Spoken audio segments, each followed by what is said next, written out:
Smart, intelligent, brilliant, genius. These are things we use to describe people's exceptional ability in the way they apply their mental capacity to different ways they do their things.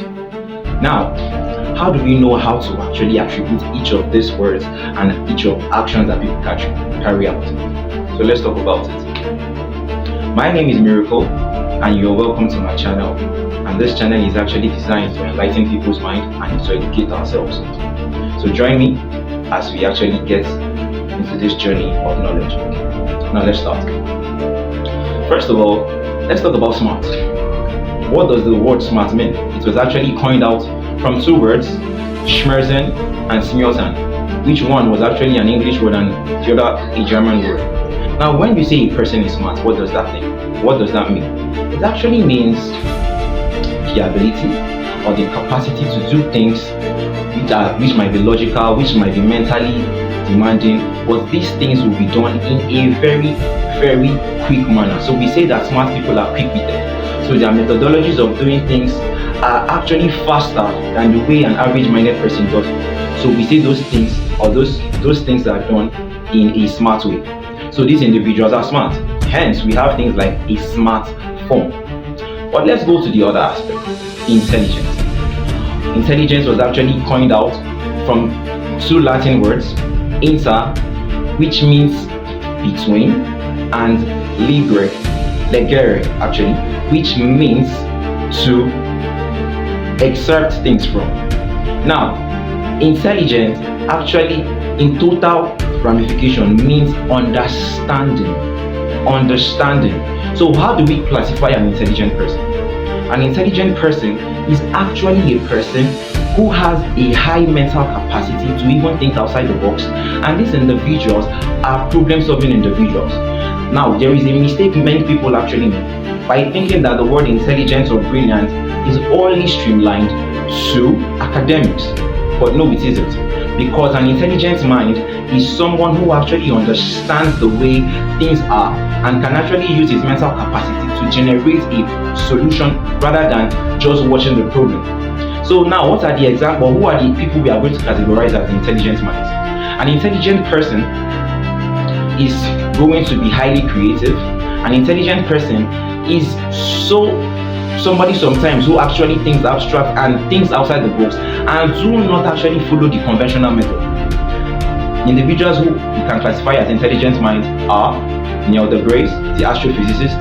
Individuals you can actually categorize as an intelligent mind. Again, we can use Judith Polgar, who was a grand chess mistress at the age of 15. We can also use Tal Terence, who is a great mathematician. We can actually use the word, the individuals, Isaac Newton. These individuals are high critical thinking individuals, and they have the ability to discern and do things that the average mind will not actually think about, because they actually imagine abstract things and at the end of the day make sense from these things.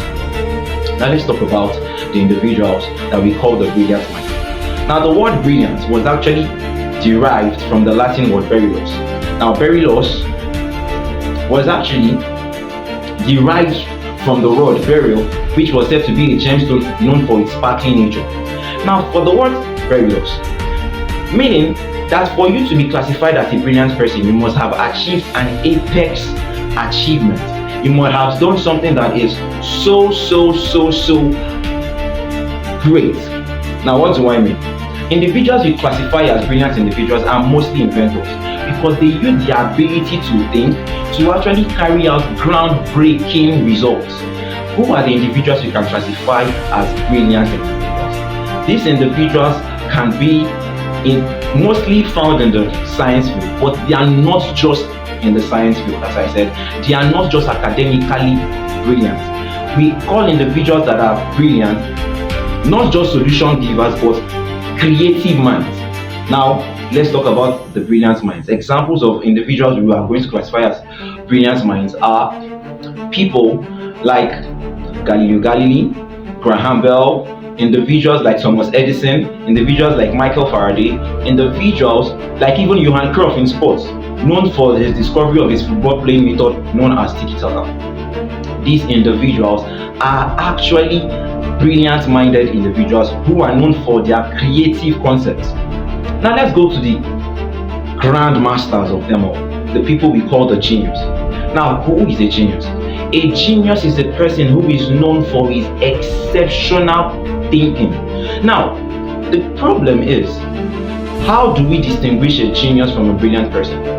A genius is actually brilliant, but the brilliant person might not be a genius, because being a genius just goes beyond the mental capacity of that individual, because a genius is actually very curious, is a deep thinker, exceptionally creative, and because of their abstract way of reasoning, sometimes do not feel among the society, because they actually feel that they are not part of the society because of their abstract level of thinking, and not that they really want to be abstract, or not that they actually want to be individuals that do not want to mix with the society, but because of their high level of reasoning. Now, who are the examples, or who are the people that we can classify as the genius? We have the great Isaac Newton.